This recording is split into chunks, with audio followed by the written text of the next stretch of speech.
Number 1، حضرت while بن حجر رضی اللہ عنہ کی میں نے جو روایت آپ کی خدمت میں پیش کی ہے، رأیت النبی صلی اللہ علیہ وسلم وضع یمینہ علی شمالی فی الصلاۃ تحت السرہ، حضرت امام بخاری کے استاذ ابن ابی شیبہ ان کی کتاب مصنف کے حوالے سے پیش کی ہے۔ اس پر اعتراض یہ ہے کہ آپ نے تحت السرہ کا لفظ اپنی جانب سے بڑھا دیا ہے۔ امام ابن شیبہ کی کتاب مصنف ابن ابی شیبہ میں تحت السرہ کا لفظ موجود نہیں ہے، اور کہتے ہیں اصل کلمی نسخے موجود نہیں تھا، تم نے پیش کیا ہے۔ مصنف ابن ابی شیبہ آپ کے سامنے موجود ہے، اس میں تحت السرہ کا لفظ موجود ہے، اور یہ لفظ کا اضافہ ہم نے نہیں کیا۔ آپ حیران ہوں گے، مصنف ابن ابی شیبہ جو 26 جلدوں میں شیخ عوامہ کی تحقیق کے ساتھ مدینہ منورہ سعودیہ چھپ کر آئی ہے، اس پر بھی تحت السرہ کا لفظ موجود ہے۔ اور مصنف ابن ابی شیبہ کے کئی ایک نسخے جو کئی ایک کتب خانوں پہ موجود ہیں، ان میں سے ایک نسخہ قاسم بن قتلو بغا کا ہے، اس پر بھی تحت السرہ کا لفظ موجود ہے۔ شیخ محمد اکرم نصر پوری کا نسخہ، اس پر بھی تحت السرہ کا لفظ موجود ہے۔ قبہ محمودیہ مدینہ منورہ کا نسخہ، اس پر بھی تحت السرہ کا لفظ موجود ہے۔ غیر مقلد محقق قائم سندھی کے پاس جو نسخہ، اس پر بھی تحت السرہ کا لفظ موجود ہے۔ شیخ محمد عابد سندھی کا نسخہ جو ان کے پاس کلمی نسخہ موجود تھا، اس پر بھی تحت السرہ کا لفظ موجود ہے۔ بلکہ عجیب بات یہ ہے کہ غیر مقلدین کے محقق قائم سندھی نے در الغرہ کتاب تحریر کی ہے، اس کے صفحہ 24 پہ لکھتے ہیں فَهَذِهِ الزِّيَادَةُ فِي أَكْثَرِ نُسَخِ الْمُصَحَّحَةِ کہ یہ جو تحت السرہ کا لفظ موجود ہے، یہ ان اکثر نسخوں پر ہے جن کی تصحیح کی جا چکی ہے۔ فَرَأَيْتُ بِعَيْنَيَّ فِي نُسْخَةٍ صَحِيحَةٍ میں نے اپنی آنکھوں سے اس نسخے کو دیکھا ہے۔ اگر قائم غیر مقلد کی آنکھوں سے نسخہ نظر آ جائے اور آج کے غیر مقلد کو نظر نہ آئے تو اپنی آنکھ کا علاج کرانا چاہیے۔ مصنف ابن ابی شیبہ پر اعتراض نہیں کرنا چاہیے، تحت السرہ کا لفظ موجود ہے اور ابن ابی شیبہ میں موجود ہے۔ حضرت امام بخاری کے استاذ کی کتاب مصنف ابن ابی شیبہ ہے، تحت السرہ کا لفظ اس میں موجود ہے۔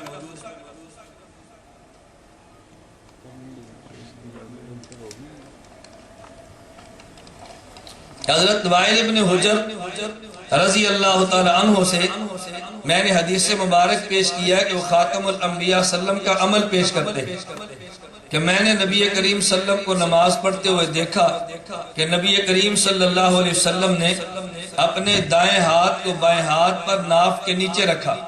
کہتے ہیں اگر وائل ابن حجر سے یہ روایت ہے تو وائل ابن حجر رضی اللہ تعالیٰ عنہ سے صحیح ابن خزیمہ میں دوسری روایت بھی موجود ہے، جس میں وائل ابن حجر فرماتے ہیں صلیت مع رسول اللہ صلی اللہ علیہ وسلم ووضع یدہ الیمنی علی یدہ الیسری علی صدرہ میں نے نبی کریم صلی اللہ علیہ وسلم کے ساتھ نماز پڑھی، نبی کریم صلی اللہ علیہ وسلم نے دائیں ہاتھ کو بائیں ہاتھ پر اپنے سینے پر باندھا۔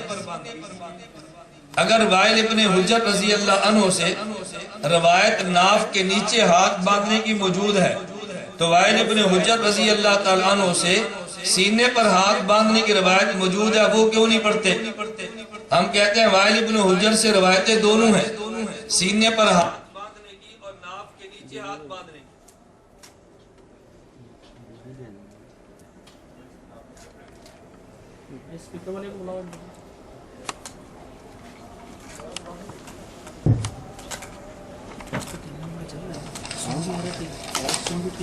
وہ سپیکروں سے کوئی تعلق نہیں۔ وائل ابن حجر رضی اللہ عنہ روایتیں دونوں نقل کرتے ہیں، ایک روایت احناف نے پیش کی ہے، ایک روایت غیر مقلدین نے پیش کی ہے۔ فرق یہ ہے کہ جو روایت ہم نے پیش کی ہے اس روایت کی سند صحیح ہے، اور جو حدیث غیر مقلدین نے پیش کی ہے اس کی سند ضعیف ہے۔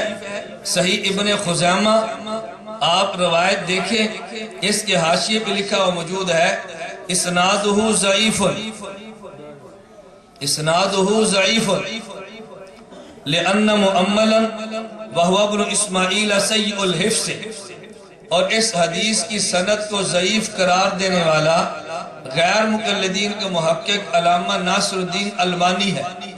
جو حدیث تم نے پیش کی ہے اس حدیث کو ضعیف بھی تمہارے محقق نے قرار دیا ہے.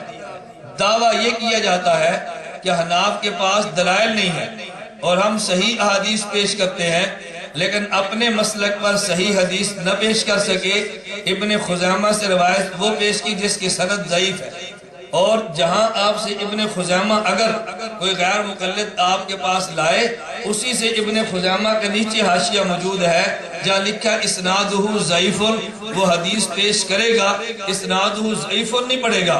آپ حدیث بھی لیں اسنادہ ضعیف بھی کہہ دیں، پھر کہ تمہارا دعویٰ یہ تھا ہم صحیح احادیث پہ عمل کرتے ہیں اور تم نے صحیح احادیث کی بجائے تم نے ضعیف احادیث پہ عمل کیوں شروع کر دیا ہے؟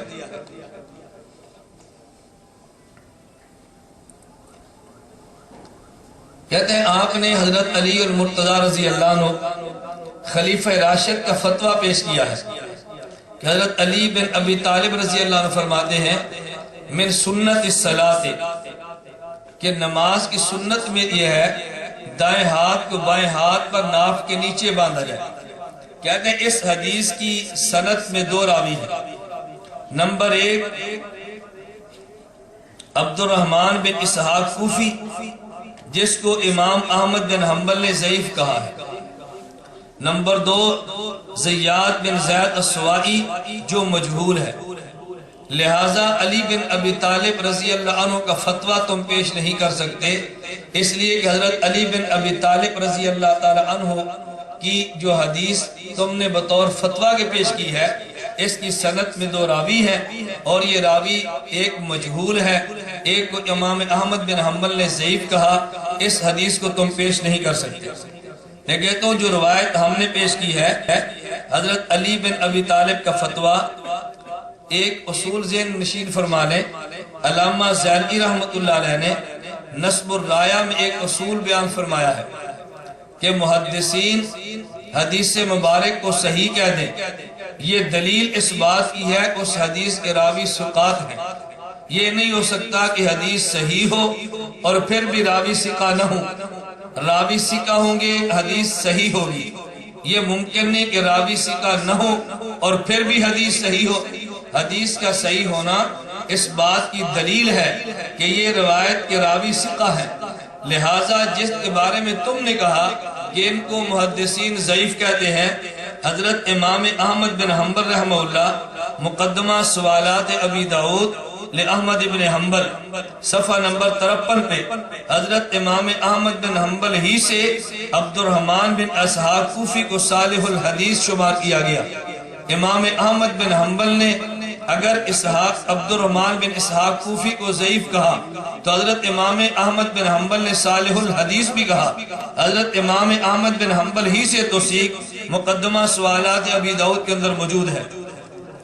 جن محدثین نے حضرت علی بن ابی طالب کے فتوے والے اثر کو صحیح قرار دیا، امام اسحاق بن راہوے جن کی وفات سن 278 ہجری میں ہے، حضرت امام احمد بن محمد بن حنبل جن کی وفات سن 241 ہجری میں ہے، الاوسط لابن المنذر جلد نمبر 3 صفحہ نمبر 93 اور 94، مسائل احمد و اسحاق جلد نمبر 1 صفحہ نمبر 93، ان نے فرمایا کہ حدیث صحیح ہے.